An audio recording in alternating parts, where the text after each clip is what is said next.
Labas rytas. Labas rytas, laba diena ankstyva visiems susirinkusiem čia į mūsų saugos webinarą. Mes kiekvieną kartą paskelbdami apie šią registraciją džiaugiamės, kad prisiregistruoja tikrai daug žmonių, mūsų esamų klientų, naujų įmonių ir tikrai tai rodo, kad svarbu ir tiek ir dalintis mums yra šią pramonės įrengimų saugos ypatumais ir technikomis ir lygiai taip pat svarbu ir jums tas žinias gauti ir naudotis. Tai lygiai taip pat šiandieną irgi toksai aktualus klausimas apie saugos pramonės įrenginių saugos iššūkius, su kokiais susiduriam.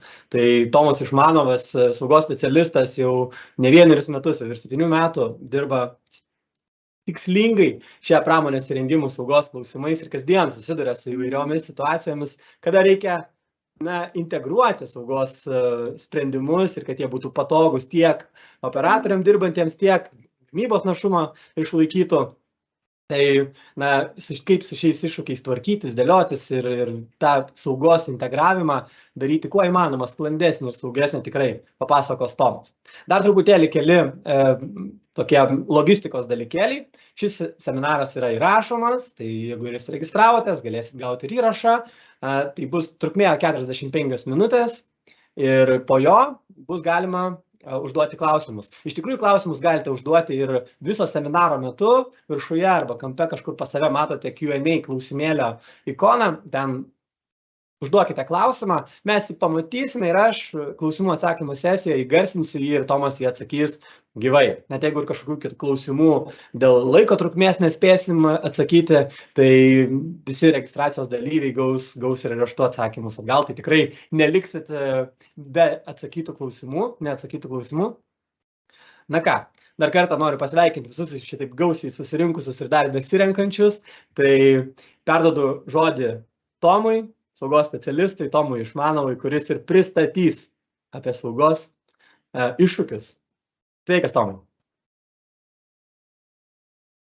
Ar tenka pasijausti, kad visa įrengimo saugos tema arba visas sauga pramonėje yra lyg tais pasaulio nešimas ant pečių?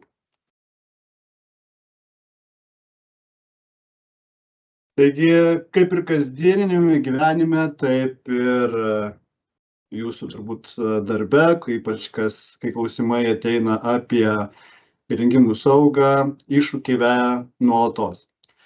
Ir nors tai gali pasirodyti labai didelė tema, sauga, labai didelė tema arba labai daug darbo, kurio reikia padaryti ir nesi tikras, nuo ko pradėti, ko imtis ir ką gelbėti visų pirma, tas dalykas dažniausiai išgąsdina. Taigi šio webinaro tikslas yra išsiaiškinti, kokie iššūkiai kyla, kaip suderinti produktyvumą ir saugą ir kad visi būtų patenkinti.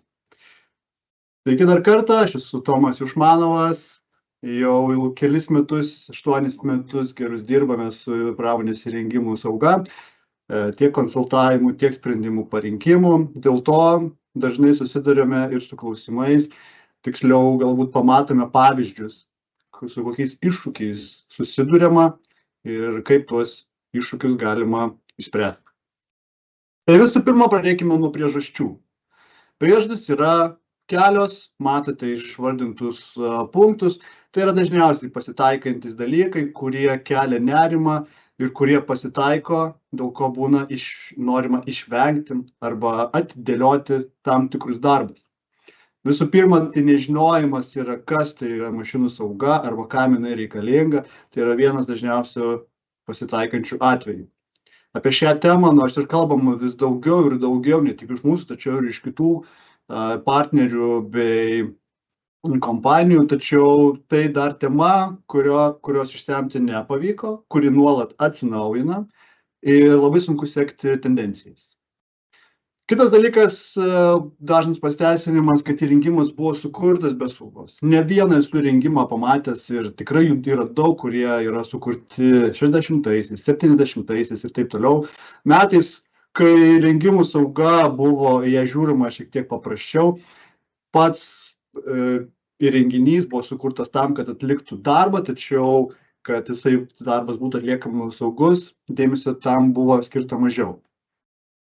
Be abejo, trūksta resursų net ir išspręsti tuos dalykus, nors ir dabar norisi, kad kažkaip tas darbo vieta būtų saugi, tačiau reikia tiek laiko, tiek žmonių, tiek žinių. Apie žinias tiesa ganėtinai stipriai ir akcentuosime šiame webinare, kad tai yra vienas svarbiausių dalykų, kuriuos reikia gerinti, kuriuos reikia skatinti, kad būtų galima sprendimus priimti greičiau, patikimiau ir juos turėti geresnius. Be abejo, standartų jų yra daugybė ir sunku kartais atsirinkti, kurie man tinkami. Be abejo, standartai nėra tas dalykas, kurie yra privalomi, tačiau direktyvas laikytis reikia, o kaip tą išlaikyti, padėti gali standartai. Ir visi kiti dalykai, kurie taip pat priveda prie tos saugos atidėliojimo, vienas iš jų svarbiausių turbūt rizikos vertinimo nebuvimas, tas ir įtakoja, kad palieki taip, kaip yra. O pats sunkiausias dalykas, ką reikia pakeisti, tai yra kultūra. Čia yra kelios iš dažnai pasikartojančių frazių, kurios tenka girdėti, nors atrodo, kaip taip gali būti, tačiau jos pasikartoja. Vienas pats pirmas turbūt dalykas būna nežinojimas ir reikalavimai. Jeigu aš ir tai nežinau, tai ir neturiu su tuo tvarkytis. Tai dažnas supratimas, klaidingas supratimas, kad jeigu apie tai nežinau, tai man nėra būtina ir šitai kelia didžiulę problemą. Galutinis klientas nenurodė, kokių reikia saugos sprendimų ir čia yra dvi pusės. Vienas dalykas, kad galutinis klientas ne visą laiką žino, kokių reikalavimų jisai turėtų laikytis ir kokius reikėtų juos išpildyti, tad nežino, ko paprašyti, prašant pas klientą, prašant pas gamintoją savo įrengimo. Kitas dalykas, jeigu klientas to neprašo, gamintojas to nebūtinai ir išpildo. Gaunasi toks užburtas ratas. O kas tada kaltas, jeigu kažkas atsitinka? Lygiai taip pat apie senus įrengimus kalbant, tai atėjo iš gamintojo, tai toks, koks yra, tokį aš ir naudoju. Tačiau reikia nepamiršti, jog keičiasi standartai, keičiasi direktyvos, viskas tobulėja, atsiranda tobulesnės, atsiranda geresnės technologijos. Tad tas, kas veikia prieš 30-40 metų, nebūtinai veiks dabar. Turiu galvoje saugos atveju. Galbūt produktyvumas vis dar yra toks pats, bet ta vieta ne visai yra saugi. Nežinau, ką mums reikėjo tai padaryti, tai yra tie patys pasiteisinimai, tai yra nuolatos pasikartojantis pasiteisinimai, tačiau kad ir kaip bebūtų, pasakyti yra lengviau negu padaryti, nes galų gale visa tema apie saugą yra ta, kad turime apsaugoti žmonės nuo rimtų traumų. Ir pasiteisinimas, kad nežinojau, negalėjau, pamiršau, turi čia negalioti. Teisė į saugą darbo vietą turi kiekvienas operatorius ir nors suprantu, kad susiduriama dažnai su jų pačių pasipriešinimu, kai norima įdiegti kažkokius tai pakeitimus, jiems reikia tada ir įrodyti, kad tai daroma viskas dėl jų. Taigi perkime prie pirmo iššūkio. Įrengimas buvo sukurtas be saugos. Jau pradėjau nuo to kalbėti, kad senas įrengimas, kaip matote, tarkime, pavyzdinėje nuotraukoje, 40 ir 10 metų senumo įrengimas, kuris sukurtas atlikti tam tikrai funkcijai ir jis ją daro teisingai. Ir viena priežasčių, tai sakoma, tai pramonė buvo dirbama visados ir netgi kam dabar čia reikia keisti. Jau kaip minėjau, kad nuolatos technologijos tobulėja ir ką tokioje vietoje daryti. Tikriausiai pamačius įrengimą tokį nenorėtum pats prie jo dirbti, jeigu tiesiai pamatęs pirmą kartą besisukančius greitai diržus arba atviras vietas, prie jo dirbti pačiam atrodo būtų pavojingai. Dėl to reikia pradėti galvoti apie kokius galimus sprendimus, kurie yra tinkami šiai dienai. Ir nors ir tai senas įrengimas, jam nėra būtina atlikti per naują visą CE ženklinimo procedūrą. Ta turiu pabrėžti, kad dažnai yra išsigąstama to, kad dabar laukia ilgas darbas, tačiau jau esantis įrengimas tiesiog turi būti privestas iki mašinos direktyvos reikalavimų pirmo priedo, kad tai atitiktų saugos ir sveikatos reikalavimus. Ir ką šitoje vietoje galima daryti, galbūt padėtų uždengti besisukančias dalis kažkokiamis tai apsauginėmis metalinėmis arba bet kokiamis kitomis priemonėmis, kad prie jų prieiti būtų negalima. Galbūt vienas sprendimo būdas būtų visą šį konvejerį, visą šitą įrengimą tiesiog aptverti saugos tvoromis ir kontroliuoti patekimą prie tos linijos. Taip pat reikia nepamiršti, kad valdymo visa sistema taip pat yra 40 metų senumo. Ir labai tikėtina, kad tenais apie saugą taip pat buvo minimaliai užsiminta. Dėl to galbūt vertėtų atnaujinti taip pat ir saugos grandinę arba net galbūt ją įdiegti. O kaip tai padaryti? Čia jau sudėtingesnis klausimas, tačiau tam yra pagalbos.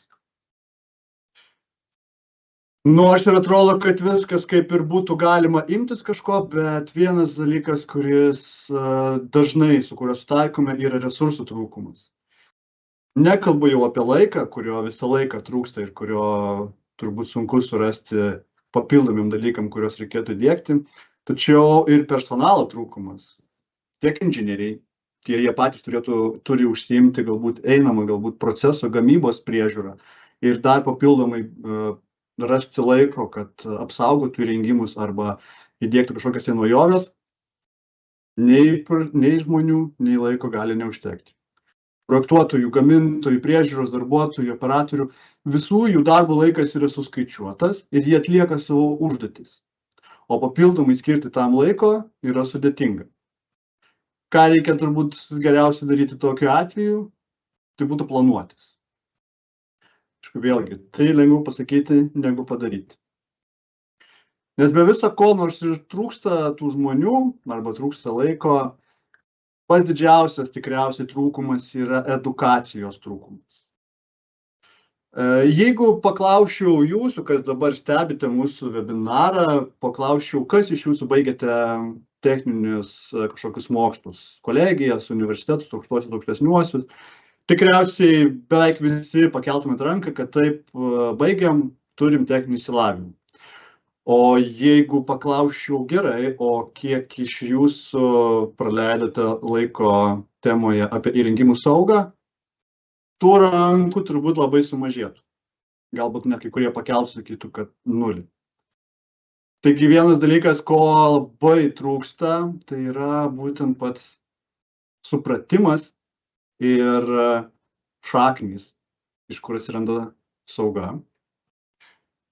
Ir nors esu per visus savo darbo metus sutikęs daugybę labai puikių inžinierių, kurie supranta, ką reikia daryti, tačiau tai ateina labiau iš patirties, negu atsineštas bagažas iš universitetinio ar kažkokio tai panašaus mokymosi. Buvo įdomus pokalbis su vienu klientu, kuris sako, aš apie saugą suprantu. Aš suprantu, kad yra didžiulė tokia maišyklė buvo ir viršuje yra dangtis, ant kurio buvo saugos jungiklis. Sako, suprantu, kad reikėtų tą dangtį būti ne tik uždarius ir turėti indikaciją, kad jis yra uždarytas, tačiau reikėtų jį saugos grindinę ir užrakinti. Bet kol kas buvo viskas gerai, kaip ir tenais dirbo, nieko neatsitiko, liktai signalus kažkokius turim ir panašiai. Bet buvo tada su tuo dangčiu, su ta centrifuga, ten galima sakyti, maišyklė gal labiau pavadinčiau, nelaimingas atsitikimas ir žmogus įlipęs į tą maišyklę valė, kas tenais buvo maišoma ir dangtis užsidengė. Ir kažkaip pasisuko jis tuo metu.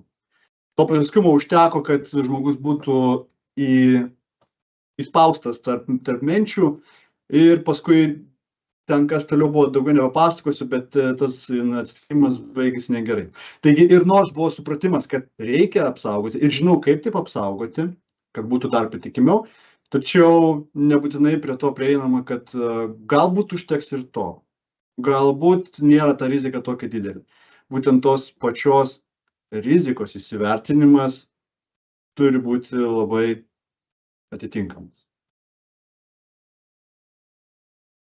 Jeigu nesuprantam, kaip reikia atlikti, kaip reikia apsaugoti tos dalykus, gali padėti standartai. Kaip ir minėjau, standartai yra tas dalykas, kurio nereikia ir jis nėra privalomas, tačiau jų laikymasis gali padėti privesti iki direktyvos atitikties atlikimo. Ir nemaža problema yra, aišku, kad tuos standartus interpretuojama skirtingai. Kitas dalykas, įmonės turi galbūt savus kažkokius tai standartus vidinius. Nieko nėra neįprasto, jeigu standartai, kurie pateikiami, jie yra minimalius reikalavimus atitinkantys. Tačiau jeigu turite griežtesnius, tai viskas yra tvarkoje. Vienas pavyzdys irgi saugos tvora. Reikalavimas yra, kad jie būtų saugos tvora suveržima nepametamais komponentais ir jie nebūtų galima jų atsukti rankomis. Tačiau tinka raktai, tiesiog įrankių turi būti naudojamas įrankis. Ir vienoje įmonėje darbuotojas arba operatorius tą įrankį turėjo ir jisai tiesiog iš vidaus pasilipęs per viršų sugebėjo atsisukti vieną segmentą su savo turimu raktu paprasčiausiu, išimti segmentą ir įeiti į roboto celę. Dirbančią roboto celę, veikiančią roboto celę. Ir aišku, finale nelaimingas atsitikimas. Taigi įmonė ką padarė, sugriežtino tuos reikalavimus. Dabar tas saugos tvora turi būti sutvirtinta specialiu įrankiu. Kad negalėtų turėti kiekvienas kažkokio standartinio paprasto įrankio, su kuriuo būtų galima atsukti. Taigi šitas supratimas apie standartus ir kokie jie yra, kokius reikia naudoti, čia taip pat yra gana sunkus klausimas, nes jų yra labai daugybė. Vienas pavyzdys, skirtumas yra ISO 13849 ir IEC 62061. Du standartai, kurie ir kalba apie funkcinę saugą. Vienas tik tais turi rezultatus, kas yra PL arba Performance Level, kitas, kas yra SIL arba Safety Integrity Level. Ir standartai skirtingi, kalba beveik apie tą patį, priėjimas šiek tiek skiriasi, o ką geriau naudoti.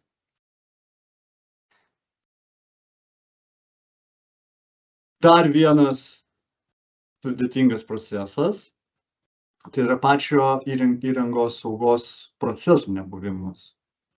Nes visas šitas dalykas, visa gamyba yra kaip veikiantis mechanizmas. Ir jeigu kažkokio tai vieno krumpliaračio nėra, kitas procesas neužsisuks.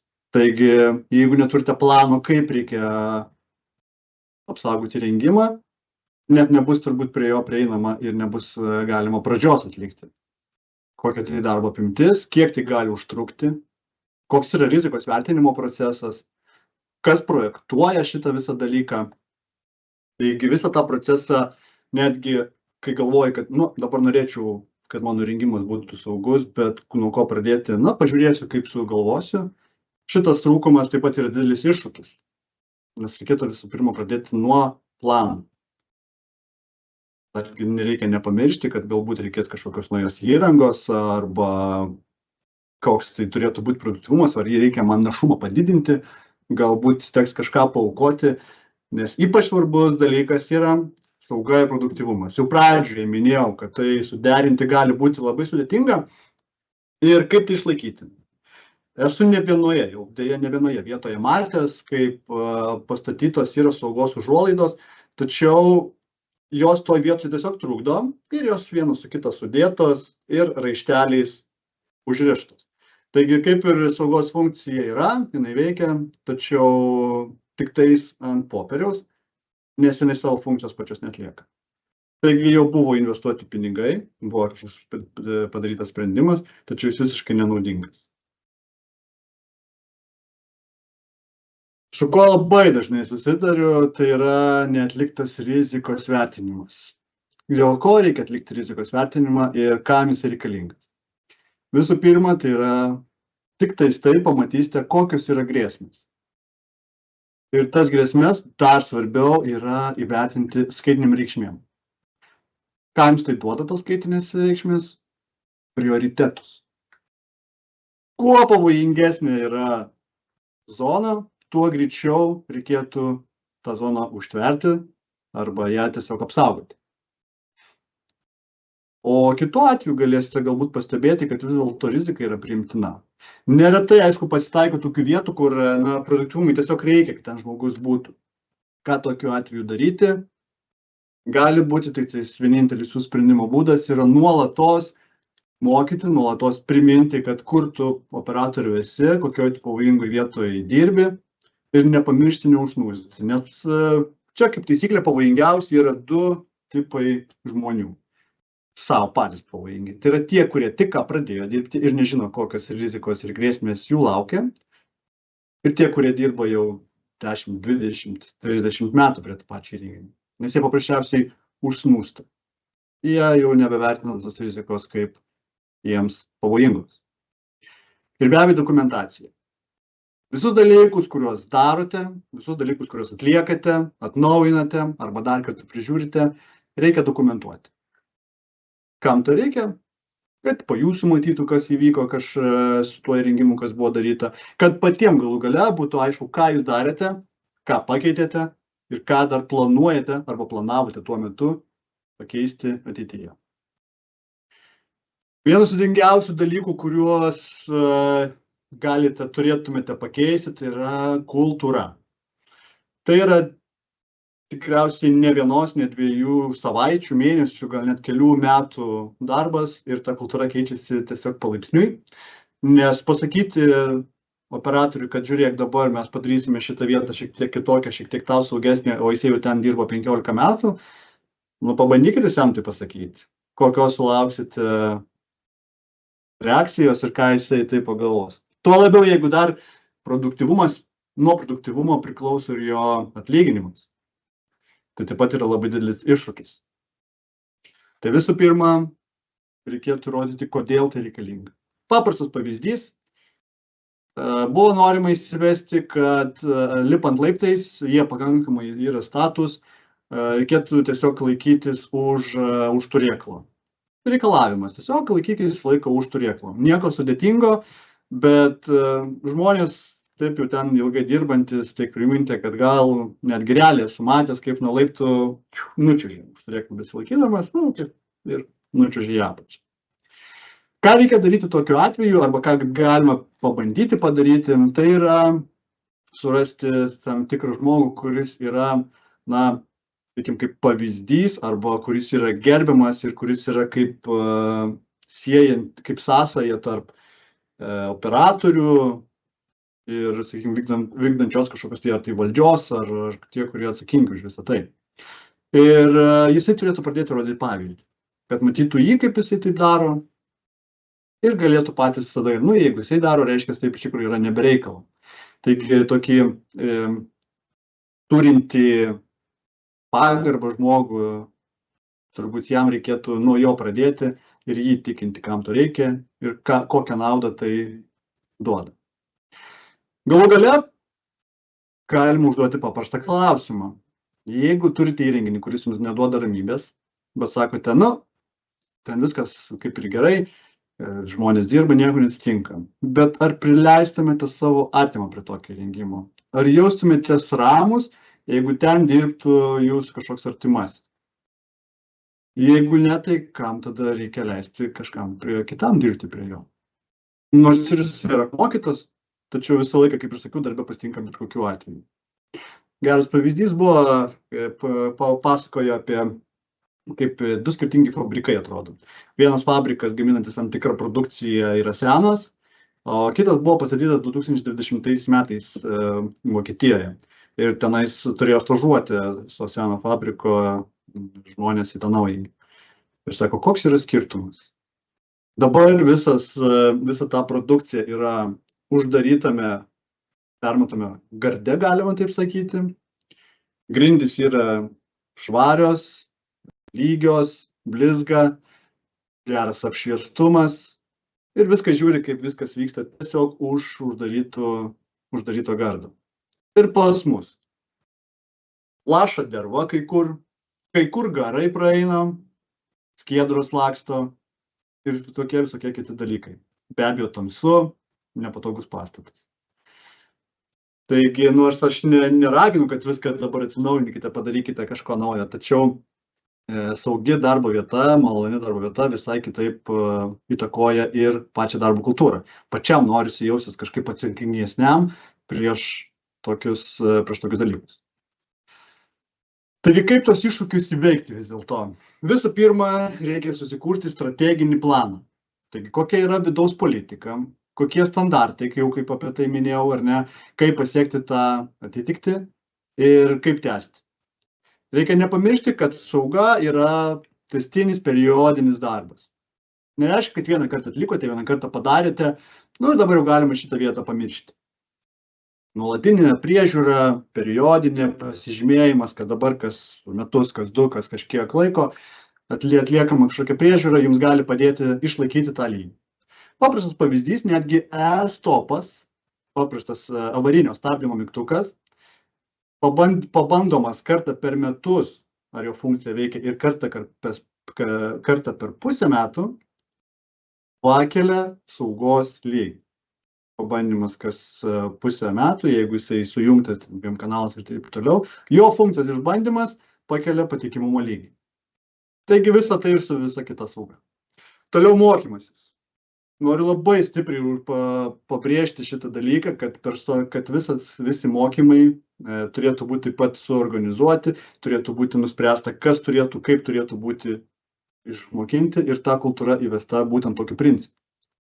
Rizikos vertinimą būtina atlikti. Netgi jeigu yra senas įrengimas, atlikti senam įrengimui rizikos vertinimą iš naujo, grėsmių vertinimą, jį dokumentuoti ir turėti, taip pat jums suteiks naudos. Koks yra planas? Tai jau tada po truputėlį ir žiūrime, padarėme rizikos vertinimus, nusimatome grėsmes, prioritizuojame ir kaip tas planas bus vykdomas. Reikia nepamiršti, kad galbūt saugos sistemos įvedimas kainuoja pinigus, ne galbūt, o tikrai kainuoja. Tad netgi finansinis planas taip pat turi būti tas dalykas, kuris turėtų būti įvestas ir planuojamas. Ir kas įdiegs, koks tas dizainas bus ir kiek jis gali pagelbėti, kiek jis gali trukdyti, ar tai tinka ar ne. Ir be abejo, tai yra visą laiką pastovus darbas. Kiekvieną kartą turėtum vėl grįžti, jeigu prie to pamiršai. Keičiasi žmonės, galbūt kažkas atsinešė naujų idėjų, dėl to galima būtų šitą visą strategiją atnaujinti ir dar kartą aptarti. Taigi tas pats strateginis planas. Grįžtame prie jo. Visų pirma, apie reikalavimus jau šiek tiek aptarėm. Kokie yra direktyvos, kokios vidiniai reikalavimai. Labai dažnai būna, jeigu yra kažkokios motininės kompanijos, kurios Lietuvoje turi savo įmonės, tiesiog nuleidžia iš viršaus, kad turi būti standartai arba įrengimas būti taip ir taip padarytas, toks ir toks saugumas. Dėl to vadovaujatės jais. Noriu netgi pabrėžti, kad jeigu dabar atsiversite mašinos direktyvą, kur yra 2006 metų leidimo, ji galios dar tik tais 3 metus, nes 2027-aisiais jos galiojimas baigsis ir įsigalios mašinos reglamentas. Naujasis reglamentas, jisai turi šiek tiek pakeitimų nuo tos senosios direktyvos, jie yra kažkas naujo pridėta, esmė panaši, tačiau kai kurie dalykai skiriasi. Ir reikia nepamiršti, kad reglamentas bus 1:1 įterptas į įstatymus Lietuvos. Apie tai reikia mokintis. Ir dabar reikia turbūt nuspręsti, kągi reikėtų apmokinti ir kas turėtų apie tos dalykus žinoti.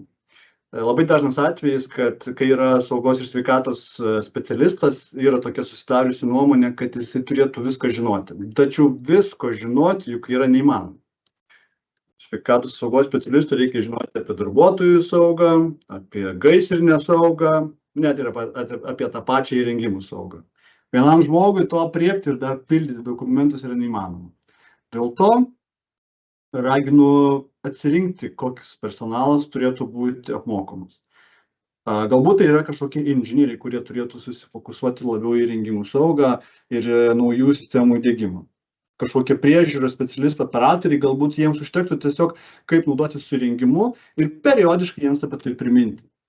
dirbti su personalu kartą per savaitę, galbūt kas antrą dieną jiems priminti, ką tu čia veiki ir nepamiršk, kokioje esi pavojingoje vietoje. Tokio tipo mokymų galbūt jiems visai užtenka.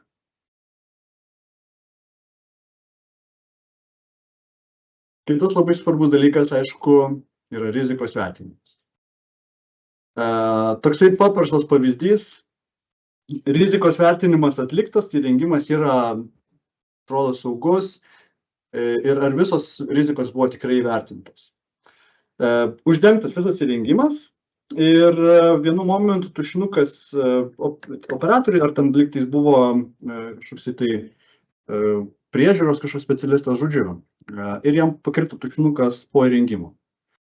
Ir tą tušinuką jisai pasilenkė pasiimti, jau užeidamas už metalinės to aparato senelės.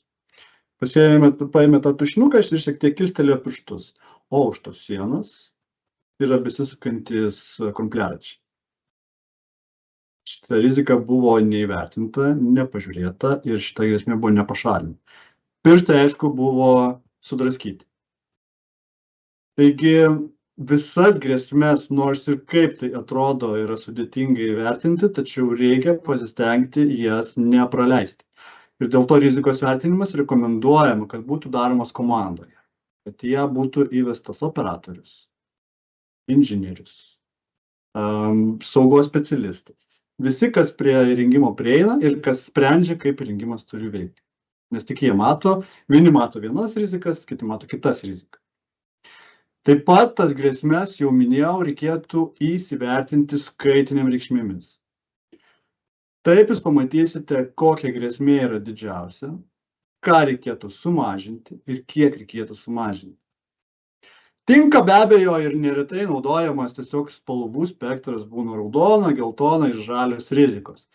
Tačiau, jeigu daug tų raudonų spalvų, tai dabar nuo ko pradėti, ko imtis? Galbūt iš nuojautos galite pasakyti, kad šita atrodo vieta pati sudėtingiausia, bet įsivertinę skaitiniam reikšmėm gali būti šiek tiek paprasčiau suprasti, kad gerai pradėkime nuo to ir paskui eisime vis žemiau. Taip pat yra valdymas labai svarbus. Taip pat neretai pasitaiko tos, kad netgi avarinio stabdymo mygtukas yra pajungtas tiesiog į standartinį valdiklį. Ir nors atrodo, kad kas čia gali atsitikti, tačiau klaidos yra kartais neišvengiamos ir standartinis valdiklis jo klaida gali likti nepastebėta, o esant avarinio mygtuko poreikiui gali tą funkciją neveikti. Dėl to valdymas yra ne ką mažiau svarbus. Tai padarius rizikos vertinimą, reikia nusimatyti būdą, kaip pašalinti grėsmes. Ir koks yra vis dėlto tas įgyvendinimo planas? Visų pirma, tai reikia atsižvelgti į realistišką laiką. Kada prie įrengimo galima prieiti, vyksta planiniai stabdymai, galbūt tik tuo metu galima kažką atlikti. Be abejo, to planinio stabdymo metu reikia dar prižiūrėti ir techninius aptarnavimus padaryti. Tačiau galbūt galima būtų įterpti kažkokį laiką, kai jau šiek tiek galima būtų ir kažkokių inovacijų arba apsaugų pridėti. Kiek tų rengimų iš viso yra ir nuo ko pradėti. Tai jeigu rengimų linija yra ilga, pasimti per atitinkamą periodą, atitinkamą rengimų skaičių, kiek įmanoma jų apsaugoti, jeigu tai yra poreikis. Be abejo, vėlgi viskas atsiduria į finansus, dėl to reikėtų tą nusimatyti periodiškai ir pasikalbėti ne tik tai su savo inžinieriais, su savo saugos specialistais, tačiau su ir vadovu. Kiek galima skirti tam lėšų ir ką galima pakeisti. Ir galų gale įdiegimas. Turbūt sudėtingiausias klausimas ir yra, tai kaip tą saugą ir produktyvumą suderinti. Vienas negali būti aukojamas dėl kito. Ir netgi jeigu galutiniu momentu gali taip atsitikti, kad vis dėlto šiek tiek produktyvumą geriau paaukoti, bet kad ta vieta būtų saugesnė. Be abejo, ne visiškai uždaryti. Uždarytas įrengimas, nenašantis jokios naudos, yra nereikalingas. Tačiau palikti žmogų toliau dirbti prie pavojingos vietos gali sukelti dar daugiau nuostolių, negu sumažinti produktyvumą iki tam tikros ribos.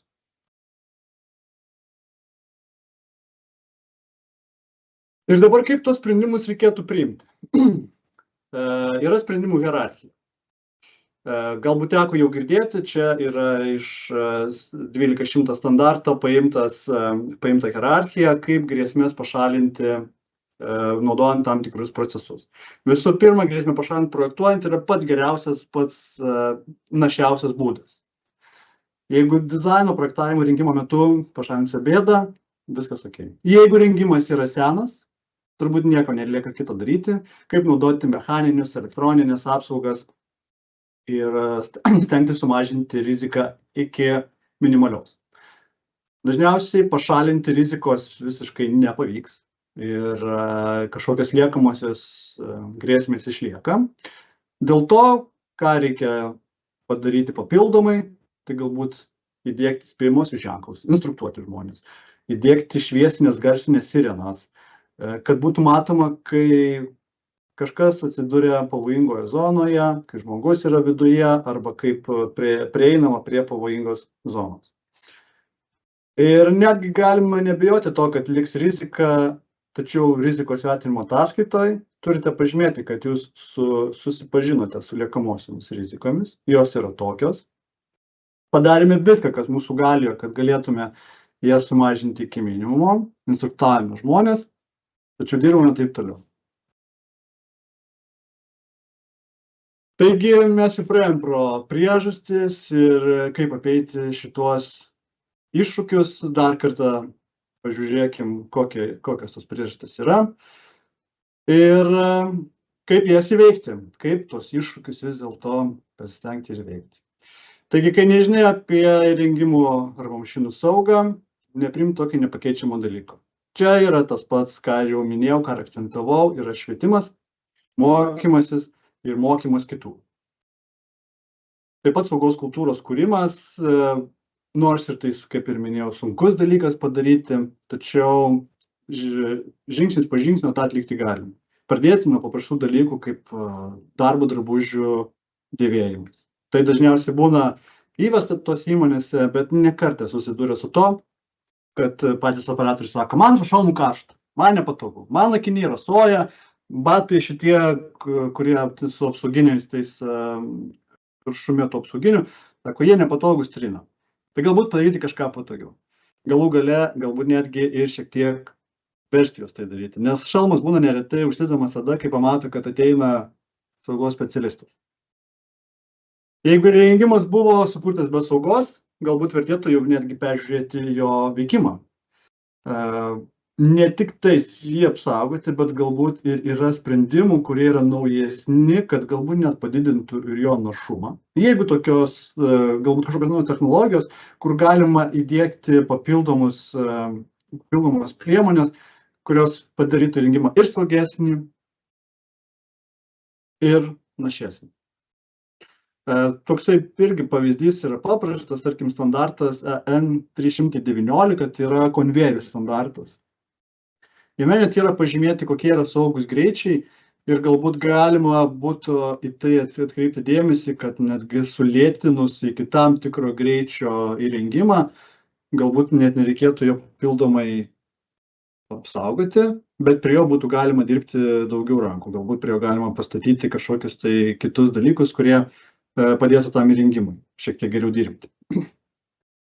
Tačiau palikti visiškai seno įrengimo be priežiūros šioje vietoje jau nebedarėtų.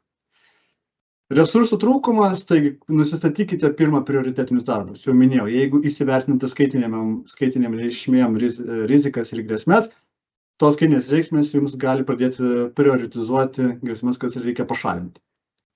Išsiaiškinti, kokie yra jūsų vidiniai resursai ir kokie jų kompetencija. Galbūt inžinierių užtenka, tačiau jiems šiek tiek trūksta žinių ir jie savim jaučiasi nepasitikinti. Tai padaryti mokymus, kurie galbūt pakeltų jų kompetencijas ir jie būtų labiau užtikrinti savo sprendimais. Ir finansinis be abejo dalykas, ne ką mažiau svarbus. Nelaimingas atsitikimas kainuoja brangiai. Iš pradžių galima to nepastebėti ir atrodyti, kad tai yra tik tais išlaidos draudimui, tačiau visos išlaidos, kurios gali atsirasti viso proceso metu, yra labai didelės ir iš pradžių tai gali būti blaiviai net neįvertinama. Žinios, kurias dabar turite, reikia jas nuolatos plėsti, nuolatos atnaujinti, pasiklausti, sudalyvauti netgi paprastuose seminaruose, netgi šis seminaras toks kaip čia yra jau jūsų žinių plėtimas ir galbūt net smalsumo sukelimas. Galbūt jums dabar atsiras klausimų, aš šiek tiek nežinau apie tą dalyką, gal reikėtų pasinaudoti vis dėlto kažkokią informaciją, kad galėčiau apie tai pasigilinti. Tai netgi klausant kažkokios informacijos iš išorės, jums savaime kyla klausimai, jūs jie sukeliami, o kai kyla klausimai, jūs tada galite lengviau pradėti ieškoti atsakymų. Ir nepamiršta, aišku, kaip veikia įrengimai, pasinaudoti kažkokią tai netgi pagalbą. Tikrai neretai yra, kad tokia pati linija stovi, pasakykime, čia pas mus Lietuvoje ir veidrodinė tokia linija yra kažkur užsienyje. Ir tenai sprendimai yra priimti vienokie kitokie. Dėl to aš dažnai rekomenduoju, kad jeigu turite pavyzdžių, kaip tenais buvo išspręstos problemos, nebijokite pasiklausimų, nu kolegos tikrai parodys, padės, pasakys, kaip jie tas problemas išsprendė, sutaupysite tiek savo laiko, tiek sprendimas bus jau patikimas. Kaip suprasti standartus? Čia gali kartais pritrūkti žinių, kad ką visgi naudoti. Noriu tik priminti, kad standartai skirstomi į 3 grupės yra A, B ir C. Ir jeigu C standartas yra detaliausias apie tam tikrą įrengimą ir jo nėra, naudojamės B tipo standartais. Tai yra bendriniai apie kaip įdiegti spyną, kaip pastatyti tvorą ir taip toliau ir panašiai. Taip pat įrenginio apsaugomo proceso nebuvimas. Akcentavau tą, pradėti sudaryti procesą, tai yra pradėkite nuo labiausiai pastebimo, skirkite laiką, kad darysite tai kartą per pusmetį, kartą per ketvirtį, kartą per mėnesį, kada tai būtų, kad tam skirsite laiką penktadienį nuo 12 iki 4 valandos, ten skirsiu įrengimo saugos klausimams. O jeigu kažko organizacijų trūksta, bandyti šiek tiek papildyti galbūt arba paprašyti papildomų resursų, arba juos bandyti surasti iš jau esamų. Rizikos vertinimą atlikti rekomenduoju. Ne tik tais dėl to, kad turėtumėte kažkokį dokumentą, jeigu kažkas paprašytų, bet dėl savęs. Kad žinotumėte, kokia buvo istorija, kas buvo daryta su įrengimu ir ką reikėtų atlikti pagal tą rizikos vertinimą. Kokias grėsmės, kokius žingsnius sekančius eiti.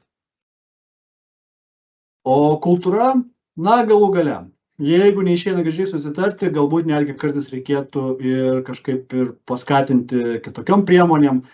Nerekomenduoju to nuobaudų labai skirti, tačiau jeigu piknaudžiauja tais dalykais ir jau specialiai žmonės apeina saugos komponentų, saugos sistemas, tai gali būti ir kažkokios tai nuobaudos, kaip pravaikštos, nežinau, kuo gali būti tai baudžiama, tai čia jau galbūt priemonių tai yra įvairių, bet bandyčiau tartis iš pradžių gražiai ir paaiškinti, kad viskas tai daroma dėl jų pačių saugos. Ir išskirčiau visą tai 3 žingsnius, galbūt 3 punktus, kas vis dėlto kokie yra raktai į sėkmę. Tai visų pirma yra edukacija, žinoti, kas veiksminga, kaip apsaugoti ir kas veikia ir kur tos informacijos ieškoti. Įvertinti riziką, tai kokios grėsmės yra didžiausios, nuo ko pradėti, kas laukia, jeigu tos rizikos nesumažinsim ir kaip su tą riziką kovoti. Bei sukurti ir diegti sprendimą. Didžiausiai grėsmiai, kokie sprendimai galimi, ką sako standartai, ką sako direktyvos. Galbūt turite kažkokią kūrybišką mąstymą ir galite patys tą sprendimą sugalvoti. Arba galite žinoti, kur jo pasiklausti. Archimedo buvo labai geras pasakymas, duokit man atramos tašką ir aš pajudinsiu žemę. Šitą paralelę pritaikyčiau ir saugai. Pradžioje jau kalbėjau, kad visos tas saugos sprendimai, visas įrengimų sauga atrodo lyg didžiulė našta ant jūsų pečių. Tačiau panaudočiau edukaciją, mokymus kaip stiprią atramą, nuo kurios galima pradėti ir taip suteiktų jums daugiau pasitikėjimo savimi. Įvertinus riziką, žinote, kur yra problema, tai yra tas svertas, kaip ją išspręsti ir galų gale įdiegus sprendimus šitos dalykus jūs įveiksite. Ačiū. Ačiū Tomui už šaunų pranešimą. Tikrai konkretus, aiškus ir daug gerų įžvalgų. Tiesą pasakius, man labiausiai įstrigo puikus dalykas, kurį kartais mes nepagalvojam. Penktadienį 12 val. Nuo 12 iki 4 skirsim įrengimų saugai.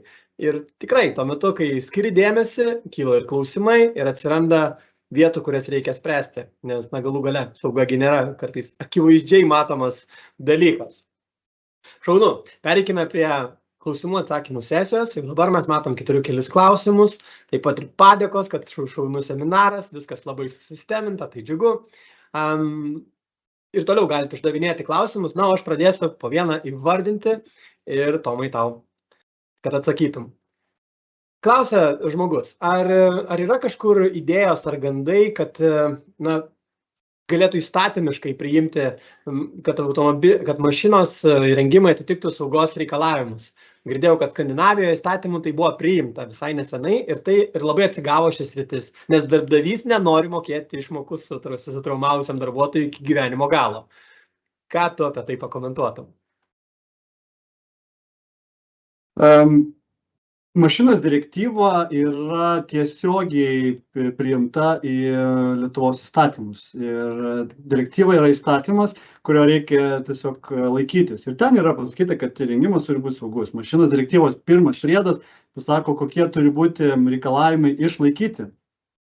Ir kaip ir minėjau, nuo 2027 metų bus priimtas reglamentas, mašinų reglamentas, kuris bus visiškai inkorporuotas į įstatymus vienas prie vieno, nes iki šiol kitose šalyse galima buvo gauti kažkokių interpretacijų, vieni vienaip interpretuoja, kiti kitaip, šiek tiek galbūt pakeičia, nors aišku turėtų būti kažką griežčiau pakeisti, bet visokių interpretacijų netitikimų būdavo. Tačiau neužtikrinamas darbo saugos vietos yra atsakomybė darbdavio. Ir galų gale atsitikus nelaimingam atsitikimui vyksta darbo inspekcijos tyrimas ir išsiaiškinus priežastis, kaltininkas, kodėl tų priežasčių buvo nesilaikoma, gali būti nubaustas. Šitą pavyzdį visai neseniai tik tais išgirdau, bet senas pavyzdys. 2003 metais Ukmergės betone įvyko sprogimas, cechas visos susprogo. Ten berods mirė 3 žmonės, jeigu gerai neklystu.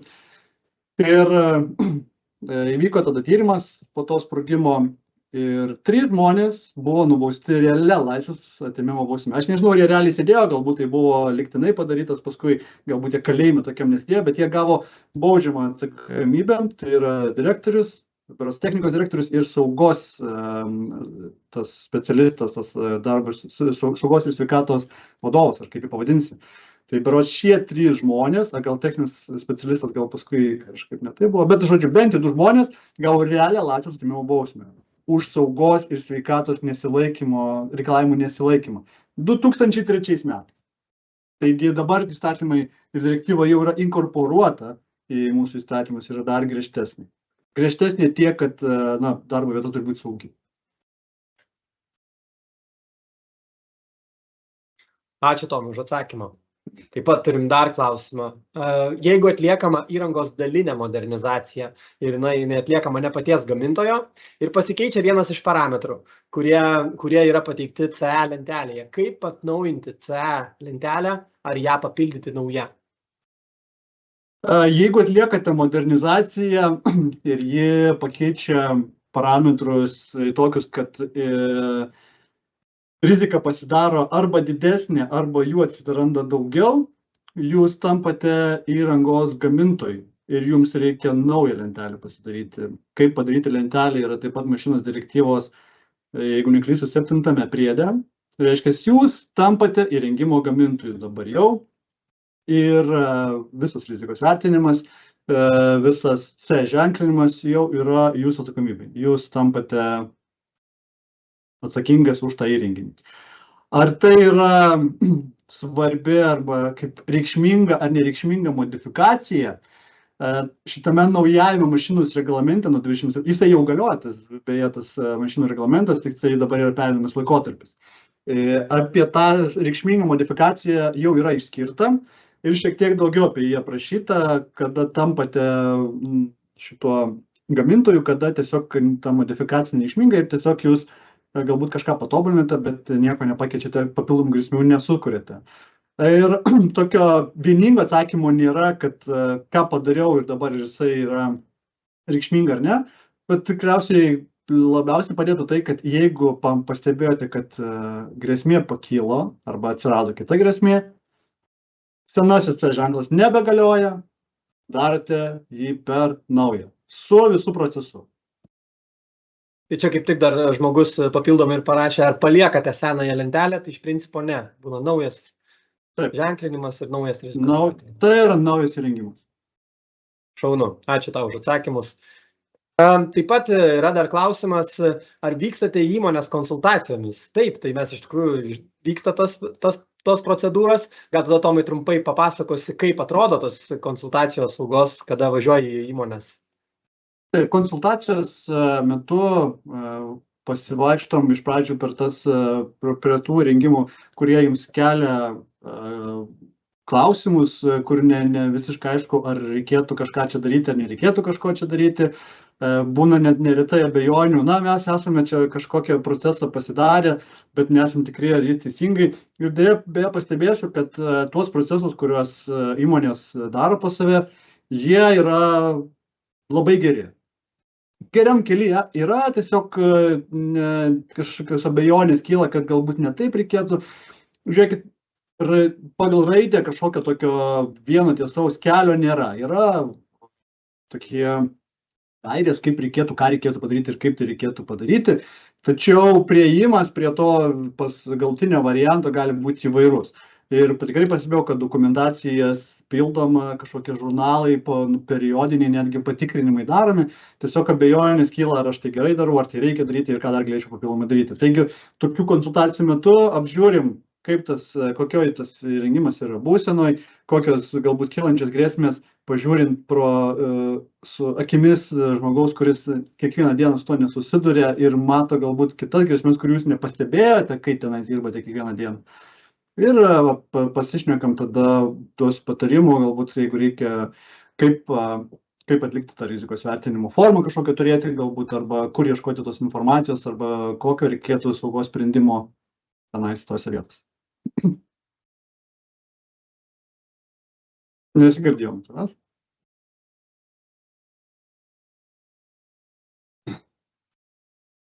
Vėl negirdim tavęs. Oi, sakau, ačiū už atsakymą. Dabar turim klausimų dar. Minėjot, kad 27 metų direktyva bus pakeista nauja ir įterpta į įstatymą. Gal galite pakomentuoti, kas grės gamykloms, naudojančiams daug senų įrenginių ir ypač turinčiam tos įrenginius, kurie dar net neturi CE? Neišsigąskite ir nesupraskite manęs neteisingai. Visi renginiai, netgi ir šiai dienai, kurie buvo pradėti naudoti pas jūs gamyklose iki 2004 metų, kada Lietuva priėmė šitą Europos direktyvą, kada įsivedė į savo įstatymus, tai netgi iki to laiko, jeigu įrengimas neturi CE ženklinimo, viskas gerai ir jį naudoti galima ir ten problemų jokių nėra.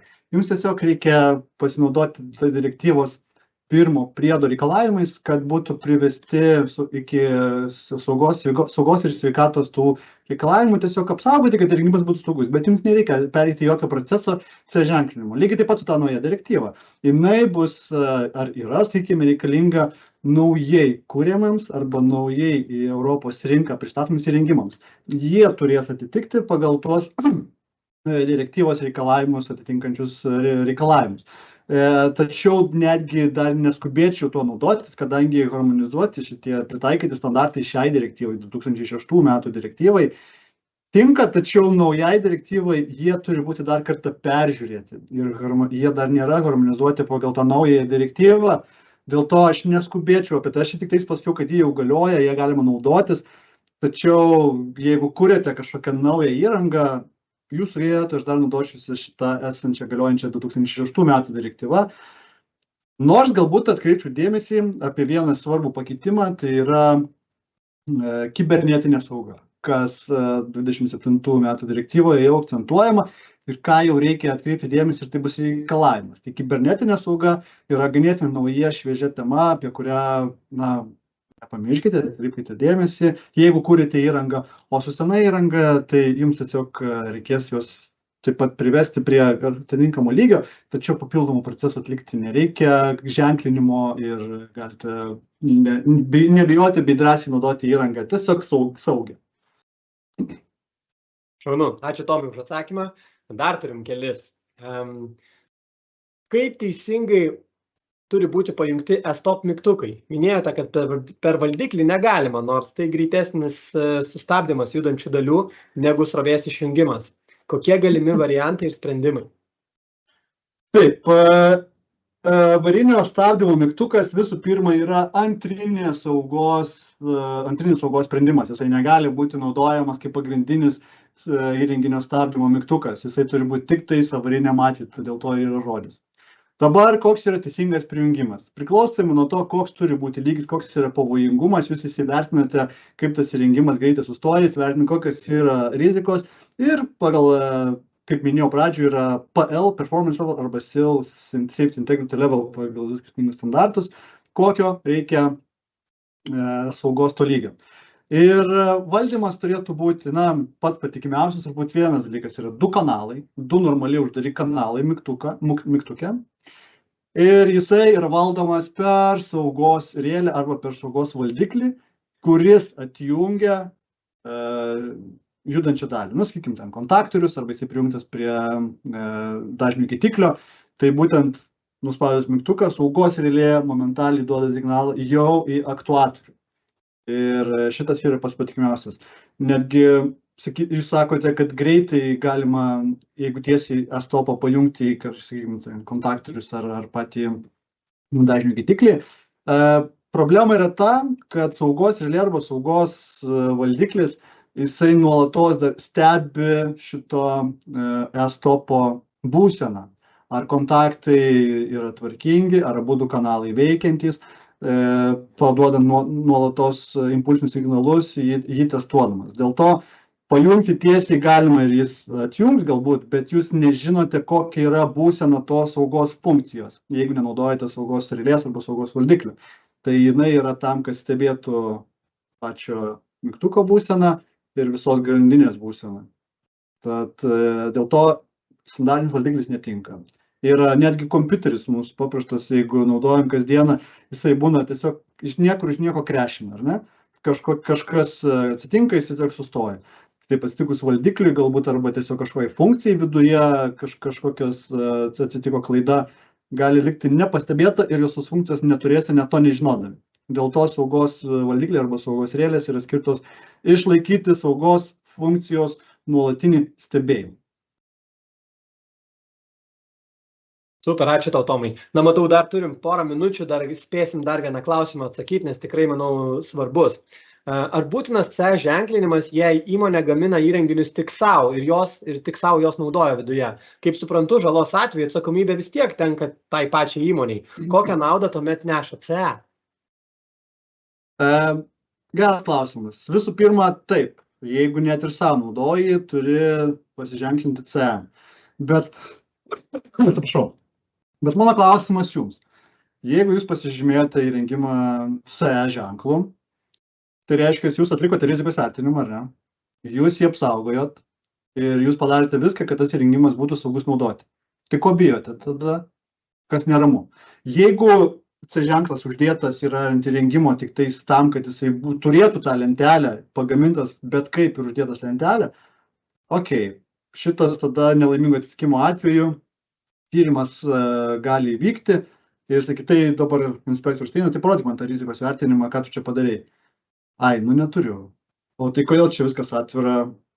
Taip dirbam. O kodėl CE yra, nes čia nesaugu? Nežinau. Dėl to CE ženklas nėra tiesiog uždėjimas lentelės. CE ženklinimas yra įrodymas, kad jūs atlikote rizikos vertinimą, įvertinote rizikas, jas pašalinote arba sumažinote iki minimumo ir liekamasis grėsmės dar taip pat papildomai kažkaip įsivertinote, kaip ir minėjau. Apmokėte tuos operatorius, kurie tenais dirba, įrengėte signalinės šviesinės sirenas, įdėjote ženklus, viską padarėte taip, kad to nelaimingo atsitikimo išvengti būtų įmanoma. Ir jeigu atsitiko vis tiek nelaimingas atsitikimas, tada vertinimos priežastys, tai kas atsitiko. Ir jeigu tai buvo kažkoks specialus dalykas, dėl ko tai vyko, darbuotojas perlipo tvorą, paslipęs ant kopėčių ir paskui tenai įlindo. Tai gali būti darbdavys vis tiek atsakingas už tai, kad jisai neinstruktavo tinkamai, neapmokė darbuotojo, tačiau tai nebus jau klaida įrenginio kaip nepatikimai arba nesaugaus padaryto.